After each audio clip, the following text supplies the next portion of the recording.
Dans les lois marocaines, aujourd'hui, au niveau du cinéma, il y a un vide juridique sur un grand nombre de secteurs. On souhaiterait combler ce vide juridique.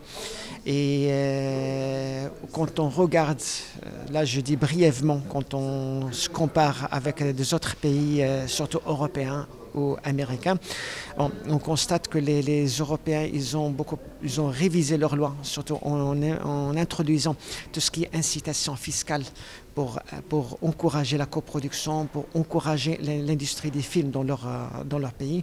Ça, ce sont les lois européennes.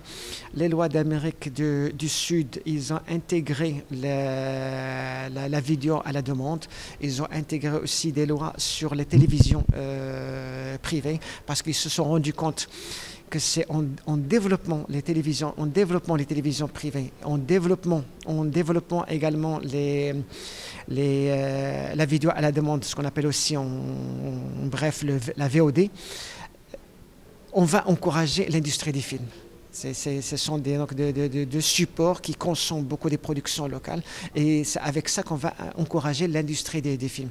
Alors, il y a aussi au niveau des lois d'Amérique du Sud, un encouragement pour les salles RSC, un encouragement aussi pour les productions télé.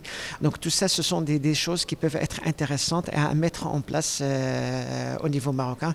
Et il y a un grand travail qui va être fait. Ce que je souhaiterais, c'est que dans ce travail, il y aura beaucoup d'innovation.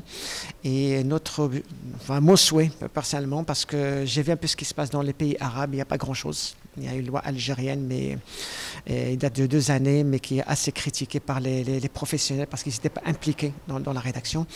Au niveau africain, il n'y a pas grand-chose. Je pense et je suis même convaincu que la loi marocaine va être prise pour modèle pour les pays arabes et les pays africains.